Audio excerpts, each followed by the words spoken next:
السلام علیکم دوستانو، تاسو ته یو نوی ویډیو کې ښه راغلاست. ما هیله ده چې ټول بخیر یاست. په دې ویډیو کې تاسو سره د کسټرډ ټرایفل تفصیلي ویډیو شریکوم. دا یو بېحده خوندوره او مزهداره خواږه دي. تاسو کولی شئ دا خواږه خپل میلمستیاګانو کې او یا هم د خپلې کورنۍ دپاره جوړ کړئ. نو مطمئنه یم چې د ټولو به ډېر خوښ شي. د دې ریسیپي دپاره به اول جیلي جوړ کړئ، ځکه چې دا بیا تقریبا نیم ساعت وخت ته اړتیا لري چې کلک شي او جیلي ترې جوړ شي.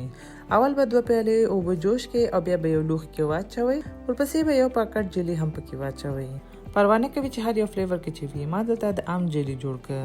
دا به بیا ښه سره ګډ کړئ تر څو دا جیلي مواد اوبو کې ښه صحیح حل شي. دا بیا یخچال کې کیږدئ چې کلک شي. د کسټرډ جوړولو دپاره به یو دیګ په منقل کیږدئ او 1 لیټر شیدې به پکې واچوئ. بیا به نیم پیاله بوره هم پکې واچوئ. ښه به یې سره ګډ کړئ او بیا به یې پرېږدئ چې ښه صحیح وخوټېږي.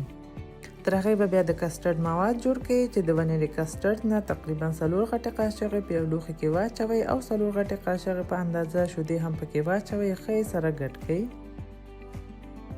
تر هغې به بیا دا شیدې هم جوش شي. بیا به د ونیلې کسټرډ پکې واچوئ. البته د کسټرډ مخلوط اچولو وخت کې مو پام وي چې یو لاس سره د مخلوط ور اضافه کړئ او بل لاس سره دیګ وښوروئ تر څو هیڅ نوع غوټې پکې جوړ نه شي او دوی پورې هم وننښلي. د دې خوږو دپاره باید کسټرډ یو څه ړنګ وي، ډېر کلک یا ټینګ باید نه وي. دا به بیا 2 نه تر 3 دقیقو دپاره نور هم وخوټوئ. بیا به یې منقل نه لرې کړئ او یو بل لوښي ته به یې واړوئ. بیا به یخچال کې کیږدئ چې یخ شي. کسټرډ باید یخچال کې کیږدئ چې ښه صحیح یخ شي، ځکه چې دې باندې بیا کریم وهل کیږي. که کسټرډ صحیح یخ نشي نو بیا کریم اوبه کیږي.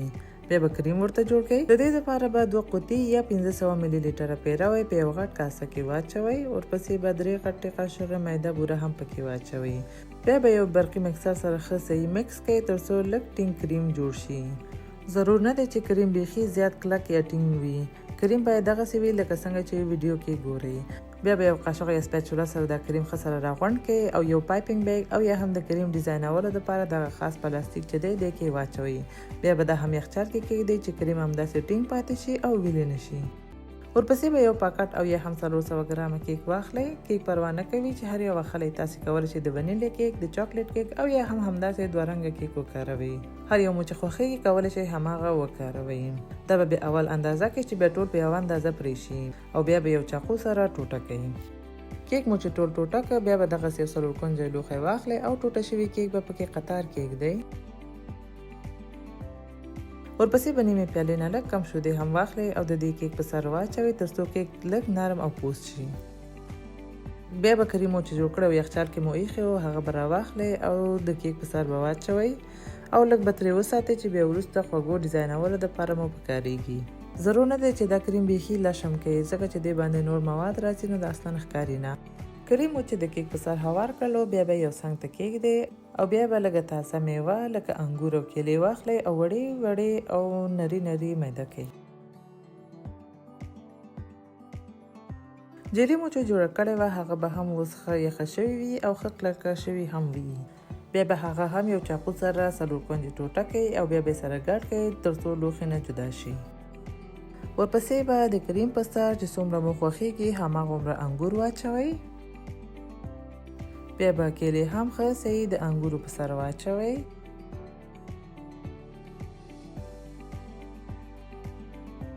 او په آخر کې به چې څومره مو خوښیږي هماغومره جیلي کولی شئ په سر یې واچوئ.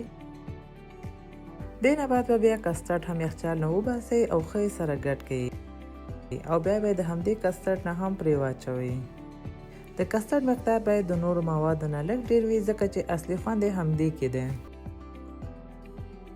بیا به لږ کریم مو چې ساتلی وه هغه سره به یې په سر ډیزاین جوړ کړئ.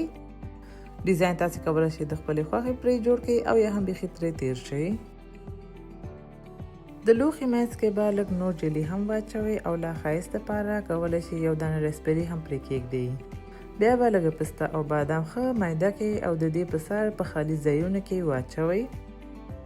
بیا به مو دا خوندور او مختلف خواږه تیار شي. مخکې له دې چې نوشیجان کې کولی شئ تقریبا 3 نه تر 4 ساعته او یا هم شپې جوړ کړئ او تر سهاره یخچال کې کیږدئ تر څو دا مواد ځان ته جذب کړي او کیک نرم شي او بیا کولی شئ نوشیجان کې. دوستانو دا به د نن ورځې خوندوره ریسیپي هیله ده چې خوښ شوي به مو وي.